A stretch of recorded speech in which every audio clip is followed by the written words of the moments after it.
Seringkali manusia itu mempersaingkan Allah dengan dirinya sendiri.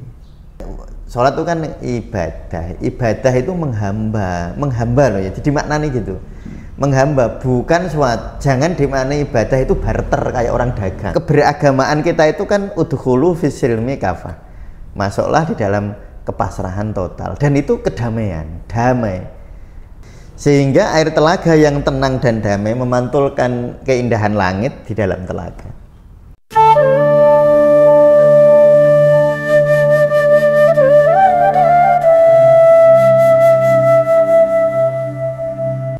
Assalamualaikum warahmatullahi wabarakatuh. Waalaikumsalam warahmatullahi wabarakatuh. Halo teman Sufi, kita kembali lagi di Ngrumat ngaji Rumi sebagai terapi. Di minggu lalu episode kemarin kita telah sedikit membahas tentang sakit dan cerita ya Pak. Oh ya. Dan cara kita mempraktekannya atau cara kita mengenalinya dengan memahami sholat itu sebagai cara kita mengenali tadi ya, sholatnya itu ya. Nah sekarang kita akan sedikit membahas tentang sholat dari pandangan Rumi, sholat dari perspektif Rumi. Langsung saja saya bacaan syairnya ya. Seluruh alam cemburu sebab Tuhan dan kecemburuannya lebih dahulu dari segalanya. Dia bagai ruh dan alam seperti tubuh. Tubuh menerima ruh baik atau buruk. Siapa yang mihrab sholatnya telah sampai pada hakikat penyaksian, aib baginya jika berbalik ke iman lahiriah. Nah di sini ada dua hal yang mungkin bisa kita bahas Pak ya. Oh ya. Yang pertama tentang kecemburuan Tuhan, cemburunya Tuhan, dan kedua tentang sholat ini nanti. Kita mulai dari kecemburuan Tuhan dulu ya Pak. Yang di awalnya ini. Nah maksud dari kecemburuan Tuhan itu gimana? Maksudnya Tuhan kok cemburu? Kan Tuhan maha baik loh Pak. Ya tentu nggak bisa dimaknani seperti cemburunya orang. Karena Allah itu kan laisa kamislihi syai'un ya. Tidak ada yang setara, tidak ada yang semisal dengan Allah ya. Sehingga kecemburuan di sini harus dimaknani sebagai simbolik ketauhidan. Nah kalau kita melihat misalnya surat Al-Ikhlas itu kan surat tauhid ya. Qul, katakan wahai Muhammad, huwa Allah itu al-ahad. Qul huwallahu ahad. Jadi Allah itu ahad. Ahad itu bukan satu, tapi satu-satunya Mas. Kalau satu itu nggak ada. Satu itu sebenarnya di alam itu nggak ada yang satu. Misalnya buku ini satu buku ya, tapi satu buku ini kan bisa dipilah-pilah ini. Dari satu buku ini terdiri dari 299 halaman, kan berarti nggak satu, kan masih bisa dibagi. Oh iya. Kertas ini kan satu, enggak, kan ada bagian kanan, ada bagian kiri. Loh, bagian kanan kan satu, enggak, dia masih terdiri dari serpihan-serpihan kertas, dari yang membuat kertas itu. Jadi enggak ada satu, atau sederhananya gini, satu itu enggak satu, karena satu masih bisa dibagi, yaitu jadi setengah. Setengah jadi seperempat ya. Nah setengah ya enggak satu, karena bisa dibagi jadi seperempat. Seperempat enggak satu, jadi seperdelapan enggak ada yang satu. Sehingga memaknani qul huwallahu ahad itu maknanya dialah Allah harus jadi satu-satunya. Jadi bukan satu, tapi satu-satunya. Nah sehingga Allah itu cemburu kalau enggak jadi satu-satunya. Maksudnya puncaknya itu harus Allah Mas. Jadi misalnya Mas Fatih itu makan ya, makan itu puncaknya harus demi Allah. Nah di puncak ini sendirian, nggak ada pesaingnya. Misalnya kalau RT kan ada pesaingnya kan RT lain. Iya kan. Nanti RT kan di bawah RW ya, RW ada pesaingnya RW lain. Nanti di atas RW masih ada yang menguasai RW, lurah, ada pesaing. Bahkan presiden nanti ya yang menyaingi presiden lain. Atau bahkan kalau kita lihat misalnya di ketatanegaraan kita ya, presiden harus bersaing juga dalam tanda petik ya, bersaing dengan DPR kan gitu. Artinya presiden bukan satu-satunya yang berkuasa, hanya salah satu yang berkuasa. Tapi Allah nggak boleh salah satu Mas, harus satu-satunya, puncaknya harus Allah. Ketika sudah sampai di Allah nggak boleh ada yang lain, itu namanya Allah cemburu. Kalau ada yang lain dipersaingkan. Dan yang sebenarnya gini, nanti kan masuknya ke sholat tuh gini, seringkali manusia itu mempersaingkan Allah dengan dirinya sendiri. Gimana? Misalnya gini, saya ini berdoa kepada Allah, ya Allah berilah saya sesuatu misalnya. Misalnya, ya Allah berilah saya mobil terbaru, ini contoh aja misalnya gitu ya. Ya Allah berilah saya mobil terbaru. Saya itu mempersaingkan Allah ketika saya mengatakan dalam diri saya, kalau saya mendapatkan mobil terbaru pasti saya bahagia. Pasti, pakai kata pasti ya. Seakan-akan saya sudah menyimpulkan bahwa keinginan saya adalah yang terbaik. Itu namanya kan jadi pesaingnya Allah. Yang menyimpulkan yang tahu terbaik kan Allah, bukan saya. Maka saya nggak boleh menjadikan Allah sebagai pesaing saya, atau saya nggak boleh jadi pesaingnya Allah. Artinya apa? Saya naikkan, jadi di levelnya dinaikkan. Saya menyangka bahwa punya mobil baru adalah hal yang baik, tetapi lalu saya naik level, tetapi yang pasti tahu baik tidaknya hanya Engkau ya Allah. Berarti Allah nggak punya pesaing ini sudah. Saya hanya di bawahnya aja. Bahkan nanti di dalam aspek paling tingginya saya aja nggak di bawahnya, saya nggak ada. Itu aspek tertingginya ya. Tetapi kira-kira itu penjelasannya begitu, dan sudah sejak lama harus begitu ya. Jadi Allah itu sejak dahulu kala, lebih dahulu dari segalanya, sudah jadi satu-satunya. Jadi cemburunya sudah sejak lama. Cemburu ya sifat awal itu. Sudah ya, awal. Jadi awal, memang ya, harus tauhid, nggak boleh diduakan, ya, nggak boleh dipersaingkan. La syarika lahu. Tidak ada pesaing bagi Allah. Bahwa misalnya saya tadi ingin, boleh. Saya ingin itu boleh. Bahwa saya menduga ini baik itu boleh. Jadi kalau Mas Fatih menduga bahwa lulus kuliah itu baik, itu dugaan Mas. Baik apa enggak tahu. Yang tahu hanyalah Allah. Jadi jangan sekali-kali jadi pesaingnya Allah. Karena manusia itu relatif belaka ya. Relatif itu ya iso bener iso salah, tapi nek Allah itu mesti bener. Nah, makanya kalau kita minta begegeng itu apa itu? Pokoknya itu loh Mas. Wis pokoknya. Nah, itu berarti mau jadi pesaingnya Allah. Jadi kalau Mas Fatih minta pokoknya saya harus dapat ini. Kalau enggak ini saya enggak mau. Wah, ini saya nanti menderita kalau enggak punya ini. Itu berarti memangnya kamu mau jadi pesaingnya Allah. Nah itu makanya kita harus selalu menyadari kerelatifan Mas. Nah itu yang dimaksud kecemburuan itu di situ, bahwa Allah itu qul huwallahu ahad. Huwa ya itulah dia Allah ahadun, satu-satunya. Nggak boleh ada disaingi oleh apapun. Ya, mungkin sama kayak gini Mas. Misal kita sholat duha, kita tahu sholat duha kan biasanya diartikan sebagai sholat pendatang rezeki gitu. Iya.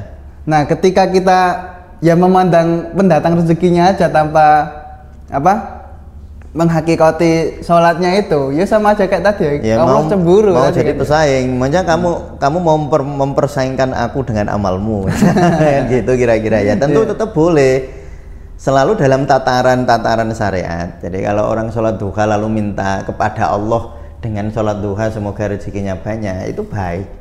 Tetapi nggak boleh mempersaingkan Allah dengan amal kita. Artinya itu ya tetap yang tahu bahwa kita itu pantas saya dapat berapa itu ya Allah Mas. Pantasnya itu dapat berapa, cocoknya kita itu dapat apa, kapan kita dapat, itu yang tahu Allah. Sehingga nanti kalau orang sholat duha itu harus diniatin DP kalau orang Jawa itu. DP itu apa ya? Ya mengemis lah, mengemisnya kepada Allah, karena kita memahami bahwa hanya Allah yang memberi kita rezeki. Tapi orang memahami bahwa Allah, hanya Allah, ya nggak boleh kudu kok berarti masih mempersaingkan Allah dengan pikiran kita tadi kan. Jadi kalau Mas Fatih sholat duha lalu saya dengan sholat duha ini pasti saya dapat rezeki banyak seperti ego kita, ya, rezeki banyak seperti bayangan bahwa nanti omset jadi sekian, ya rezeki jadi sekian, nanti dapatnya di sini dan hari ini jam sekian. Nah itu namanya mempersaingkan itu dengan Allah. Makanya kan namanya ibadah ya. Kan sholat itu kan ibadah itu menghamba loh ya. Jadi maknanya gitu, menghamba, bukan suatu. Jangan dimaknai ibadah itu barter kayak orang dagang. Orang dagang itu kan saya memberi sekian, nanti saya dapat sekian. Misalnya kulaan, apa minyak zaitun misalnya ya kan kulaan. Nanti kulaan 1 liter 100.000 misalnya, nanti saya jual biar dapat 110.000, itu namanya barter. Bukan ibadah itu. Nah, makanya kalau orang kok sholat harus kudu entuk sakmono, itu berarti karepe dagang. Karepe dagang barter tadi kan. Ya berarti orang ibadah ya hanya barter aja. Berarti ya nggak ngibadah, bukan menghamba. Nah, terus kita bahas bait terakhirnya. Bait terakhir. Siapa yang menghirap sholatnya telah sampai pada hakikat penyaksian, aib baginya jika berbalik ke iman lahiriah. Kalau yang di episode kemarin kan kita sempat menyinggung bahwa sholat apa? Ya hakikatnya sholat itu kita sadar bahwa diri ini bukan milik kita, itu kan? Iya betul. Nah, sebagai pertanyaan, ya mungkin pertanyaan terakhir hari ini ya. Iya. Nah, apa indikasi kita ketika kita telah sampai pada hakikat penyaksian, loh Pak? Kan mungkin orang-orang sering tanya ya. Misalnya itu tadi, aku ini udah sampai situ belum sih? Itu gimana cara mengindikasinya, Pak? Ya yang jelas indikasi paling penting itu kedamaian batin. Itu indikasi paling penting. Kalau kita belum damai ya berarti belum. Berarti apa kita itu masih pikirannya itu masih ibarat tadi waktu kita ngaji Sirul Asrar ya. Kalau kita betul-betul jernih, menjernihkan diri, damai, mutmainah kalau bahasa ya. Sudah mutmainah, sudah damai seperti air telaga yang dia enggak banyak gerakannya, enggak goyang-goyang. Sehingga air telaga yang tenang dan damai memantulkan keindahan langit di dalam telaga. Jadi kuncinya atau apa indikasinya ya yang tahu diri kita sendiri. Sudah damai apa belum? Apa masih masih dikuasai oleh kegelisahan atau enggak? Jadi bukan sampai itu bisa lihat barang gaib, bisa kebal, bisa rezeki melimpah ruah, enggak begitu. Jadi yang indikasi paling penting adalah kedamaian batin ya, tatmainul qulub indikasi, karena salat itu kan zikri ya toh. Zikir, jadi aqimis sholata li zikri, padahal zikir itu ala bi zikrillahi tatmainul qulub. Nah, sudah hatinya sudah damai belum? Apa masih tidak damai gitu? Masih terjadi kegelisahan batin. Maka di sini itu disebutnya gini, sholatnya telah sampai pada hakikat penyaksian. Jadi betul-betul menyaksikan, makanya disebut menyaksikan jamalillah, sifat jamaliyahnya Allah, sifat keindahannya Allah itu sudah menyaksikan betul, dan itu adalah kelihatannya adalah di dalam kedamaian batin. Nah, ini yang kita harus masuk lebih dalam itu sebenarnya di sini, Mas. Menyaksikan itu ada yang cuma jari ini katanya, makanya yakin. Di dalam konsep tasawuf kan ada 3 level ya. Satu ilmul yakin, kita yakin karena diberitahu. Jadi Mas Fatih diberitahu bahwa Allah itu maha indah, yang beritahu guru, Mas Fatih yakin. Itu keyakinannya seperti Mas Fatih meyakini enaknya apa? Mas Fatih paling seneng makan apa? Rujak cingur. Rujak cingur ya. Rujak cingur ya. Rujak cingur apa? Di Mojokerto yang paling enak di mana? Ya paling enak tanggaku. Di tetangga ya. Nah misalnya Mas Fatih ini dikandani, dibilangin sama mamanya, rujak cingur paling enak ini tonggone dhewe. Nah di situ paling enak. Nah Mas Fatih karena yang bilang mama kan percaya, percaya saya. Tapi kan orang tahu ngerasake. Ya percaya karena yang bilang bunda. Kepercayaan semacam itu kan kepercayaan yang masih goyah, Mas. Ya dia nanti masih berbalik ke iman lahiriah. Dia masih percaya karena diberitahu. Coba papanya datang, mamamu salah, yang paling enak itu enggak di tetangga, yang paling enak itu yang di sana loh, pojokan desa sana misalnya, rujak cingur yang di sana. Mas Fatih goyang kan? Iya. Waduh, kok mama bilang paling enak di tetangga, kalau papa kok bilangnya paling enak di pojokan desa sana, yang bener yang mana? Lalu Mas Fatih lihat ke tetangga, yang beli antri banget, rame. Lihat di pojok desa nggak rame. Ya, Mas Fatih kan berarti ainul yakin, melihat bahwa yang enak ya tetangga bener mama. Tapi Mas Fatih isih masih bisa digoyang. Ternyata yang beli di sana itu memang nggak banyak, tapi yang beli di sana itu artis-artis terkenal. Oh, Mas Fatih goyang lagi ya. Karena Mas Fatih namanya baru ainul yakin, baru enak itu, yakin itu karena melihat. Bukan yakin karena merasakan sendiri. Itu namanya level keyakinan di ainul yakin. Yang paling lemah itu ilmu yakin, lalu lebih kuat melihat sendiri ya, namanya ainul yakin. Tapi itu masih belum kuat, masih bisa digoyang-goyang, masih bisa berbalik ke iman lahiriah itu kan. Lalu bagaimana caranya? Ya dimakan. Mas Fatih mencoba keduanya, sana rasanya gini, ini rasanya gini. Oh, Mas Fatih ternyata bener mama ini, yang enak tetangga. Sudah, itu keyakinan yang nggak bisa digoyang. Mau yang beli di sana, seandainya besok yang rame di sana, di sini nggak rame, Mas Fatih nggak apa-apa. Yakin yang paling enak ya di sini ini. Itu karena keyakinan yang dirasakan. Nah, disitulah orang yang sholatnya telah sampai pada hakikat penyaksian. Mihrab sholatnya telah sampai kepada hakikat penyaksian. Itu sudah hakikat. Hakikat itu penyaksian yang hakiki.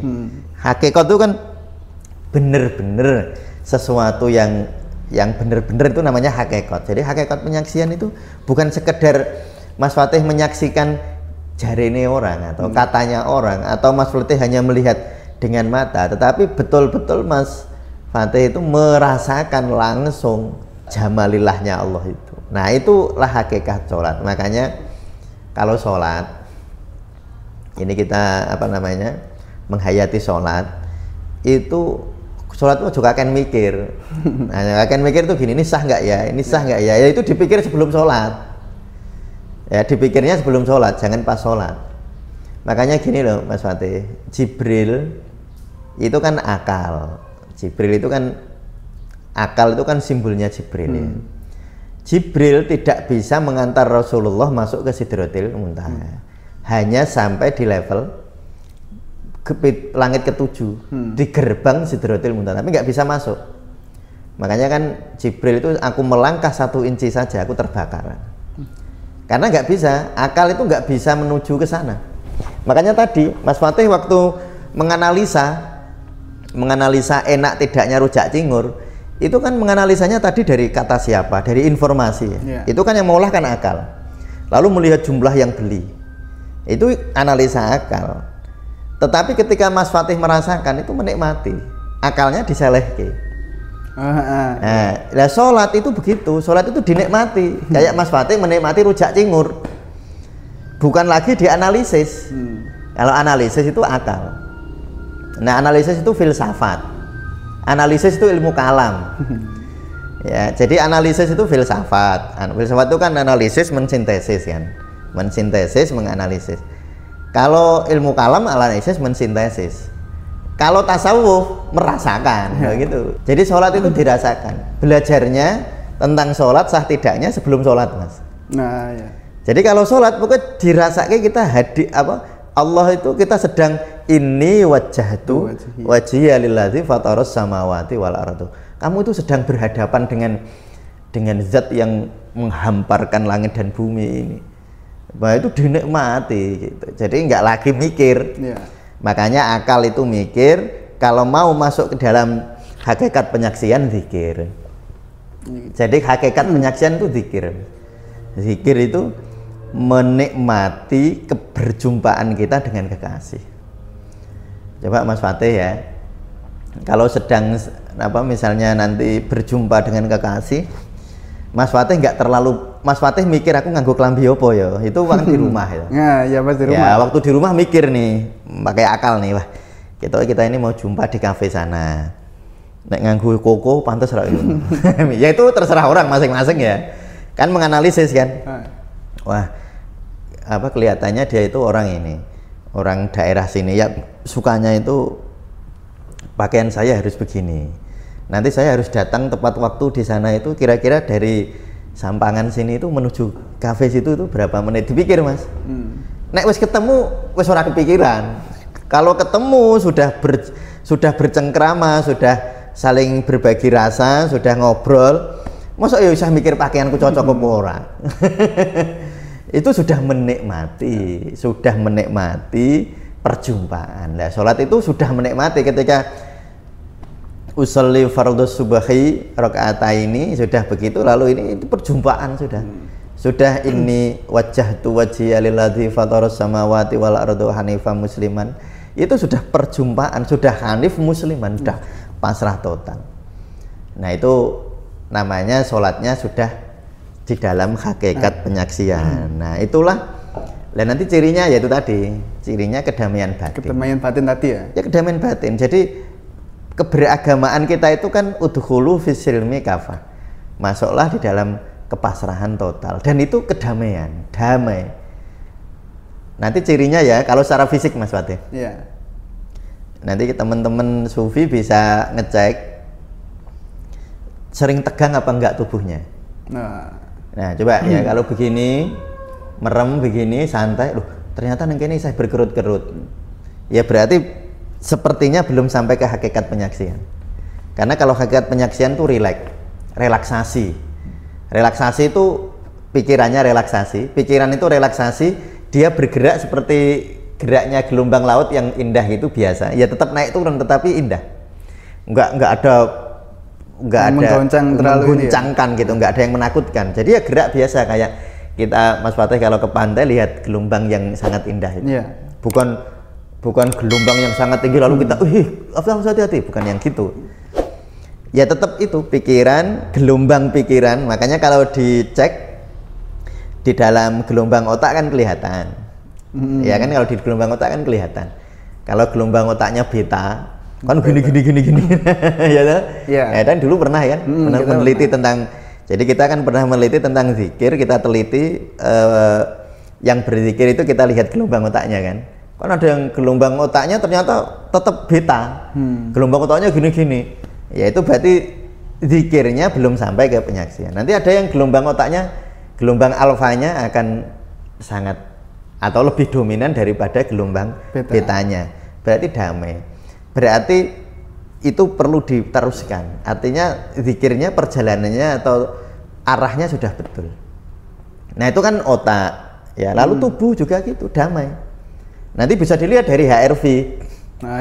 Ya dari HRV, dari heart rate variability ya. Silahkan nanti teman-teman bisa melihat di ngaji nafasnya Mas Dika ya. Jadi nanti bisa HRV bisa kelihatan, oh HRV-nya asalnya rendah, terus jadinya naik. Artinya jantung lebih damai. Secara fisik ya. Jantung lebih damai. Nanti secara fisik ya gitu, kita cek aja ini. Orang yang paling sering tegang kan sini Mas. Yes, dahi ini ya. Dahi yang paling tegang. Makanya dalam ilmu relaksasi yang paling tegang itu 3 otot Mas ya, sini, rahang, lalu sini nih, itu otot paling tegang. Sehingga kalau kita kok ini masih rasanya kenceng, ini masih rasanya kok kayak wong mikir ya itu berarti itu tadi apa tadi yang ditanyakan Mas Fatih tadi, indikasinya bahwa itu indikasi bahwa dia berzikirnya atau mihrab sholatnya belum sampai pada hakikat penyaksian. Tapi itu untuk diri sendiri ya, nggak usah. Sekali lagi saya berpesan, jangan digunakan untuk menilai orang lain. Oh setiap orang di delok batuke, salat delok gitu. Iya, oh batuke kok tegang terus, berarti wong iku belum sampai hakikat penyaksian. Jangan begitu. Jangan, itu malah nanti sibuk melihat dunia luar tetapi lupa melihat dunia di dalam. Nah itu maksudnya. Ya, jadi kalau mau mengindikasi ya, ketika sudah sholat kita lepas cara kita berpikir, indikasinya gimana kita lepas ya. Ya udah dinikmati ya. Coba kalau sholat, aku sholat terus bener purung ya, tegang sholatnya. Menikmati seperti Mas Fatih menikmati rujak cingur itu loh. Ya menikmati aja, menikmati. Ya. Jadi sampai segitu saja ya teman-teman episode kali ini. Dan jangan lupa untuk subscribe, like, dan komen mungkin jika kalian punya ide-ide yang mau dibahas di sini di sesi Ngrumat ini ya. Dan tetap selalu ingat untuk menjaga atau ngrumat diri kalian sendiri ya. Assalamualaikum warahmatullahi wabarakatuh. Waalaikumsalam warahmatullahi